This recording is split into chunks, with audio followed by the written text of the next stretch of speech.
खुलुमबाय स्टुडिअ दं आं राजिब बसुमतारी आरो बे समाव नोंथांमोननि गेजेराव लानानै फैदों मोनसे राजखान्थिनि खौरां आरो बे राजखान्थिनि खौराङानो जाहैबाय UPPL राजखान्थिनि थारैनो बे समाव उदालगुरि जिल्लानि सासे UPPL नि गोख्रों दैदेनगिरि सासे उदालगुरि जिल्लानि UPPL राजखान्थि दोलोनि आफादगिरि रबीन्द्र बसुमतारी बिथांनि मोनसे फेसबुक पोस्ट थारैनो नंगौ BTC काउन्सिल बिसायख'थिया जोबनानै थांबाय आरो BTC काउन्सिलाव दायो BPF राजखान्थि हानजाया सरकार दागासिनो दं बेनि उनावनो उदालगुरि UPPL राजखान्थि दोलोनि आफादगिरि रबीन्द्र बसुमतारी बिथाङा मोनसे फेसबुक पोस्ट होदों जाय पोस्टखौ दिनै गोबां राजखान्थि बिथिङाव सावरायनायखौ नुनो मोननाय जादों एबा गोबां कमेन्ट सेक्सननि गेजेरजोंबो बाथ्रा बुंनायखौ बे समाव नुनो मोननाय जादों बेनो जाहैबाय बिथाङा मोनसे फेसबुक पोस्ट होदों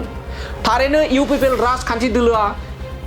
हाग्रामा महिलारि बिथां एबा BPF नि गोबां दैदेनगिरिफोरा बुंनाय बायदि दुरबल जामारबाय नामा UPPL दोलोनि गेजेराव जेबो लाइ लथर गैयै बायदि जालांबाय नामा बिसायख'थि जोबनाय लोगो लोगोनो एबा खनसे जेननाय लोगो लोगोनो UPPL राजखान्थि दोलोआ दुरबल जाबाय नामा जेराव BPF राजखान्थि दोलोनि गोबां दैदेनगिरिफ्राबो लोगोसे हाग्रामा महिलारि BTC नि गाहाय मावफुं सोद्रोमा मानाव गेदेर हाग्रामा महिलारि बिथाङाबो UPPL राजखान्थि दोलोआ जोबस्रांबाय जेबो गैला होननानै गोबां बेबायदि बाथ्रा बुंबोनायखौ नुदों थिग बेबायदि समावनो सासे UPPL निनो गोख्रों दैदेनगिरि रबीन्द्र बसुमतारी बिथाङा फेसबुक पोस्ट होनाय लोगो लोगोनो मोनसे सोंथिया सिखारदों बे सोंथियानो जाहैबाय थारैनो रमद बर'ननि दैदेननाय UPPL राजखान्थि दोलोआ दुरबल जामारबाय नामा UPPL दोलोनि गेजेराव जेबो लाइ लथर गैयै बायदि जाबाय नामा रमद बर'ननि जा UPPL राजखान्थि दोलो बियो लाइ लथर गैयै बायदि जादों नामा मा जाहोनाव बेबायदि पोस्टखौ सासे UPPL राजखान्थि दोलोनिनो आफादगिरि जिल्लानि आफादगिरि गावनि दोलोनि MCLA EM फोरखौ लानानै थोंजों बिथाङा मख'नानै बाथ्रा बुंदों मा बुंदों फेसबुक पोस्टनि गेजेरजों फै बिथांनि लिरनाय फेसबुक पोस्टखौ नोंथांमोननि गेजेराव फरायना होदोनि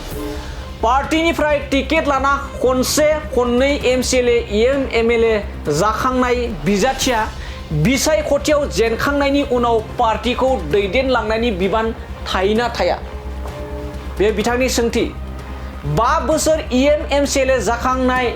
मानसिफ्राबो जेननायनि उनाव दानसेबो पार्टीखौ हमथानाय एबा दैदेननायनि जेबो साननो हानाय नुथारासै माथो बिथाङा गावनि UPPL राजखान्थि दोलोनि बाथ्राखौनो बुंदों पार्टीया बिदिजों थाथारोना ना खालि बिसायख'थि गेलेनो टिकेट मोननोल' मानसिफोरा पार्टी खालामनो नामाब्रा लकेल बाथ्राजों बिथाङा बुंनायखौ बे समाव नुनो मोननाय जादों आं MCLA बो नंला EM बो नंला आंहा जेबो गैला आं हाला होननाया नंथारगौना पार्टीया बिदिजों बोरै जानो नंगौ थारैनो बिथांनि बे फेसबुक पोस्टआ गावनि राजखान्थि दोलोनि एबा राजखान्थिनि जा दुरबलता जा लोरबांथि बे लोरबांथिखौ लानानै बाथ्रा बुंनायखौ बे समाव नुनो मोननाय जादों थारैनो UPPL नि जा थांनाय 5 बोसोराव EM आरो MCLA जाबोनाय बिथांमोना UPPL एबा गावनि राजखान्थि दोलोखौ जेबो खौरां लायाखै नामा थांनाय 5 बोसोराव EM MCLA जानाय बिथांमोना गावनि दोलोखौ गारसोमना दोनबाय नामा बिथांनि बे पोस्टखौ नुनायनि उनाव बे बयनिबो गोसोआव मोनसे सोंथि सिखारदों दानिया फैदो बिदिब्ला उदालगुरि जिल्ला UPPL राजखान्थि दोलोनि आफादगिरि रबीन्द्र बसुमतारी बिथाङा फेसबुक पोस्टनि गेजेरजों मा लिरदों बेखौ भिजुएलनि गेजेरजों नोंथांमोननि गेजेराव रोखा लाना फैनि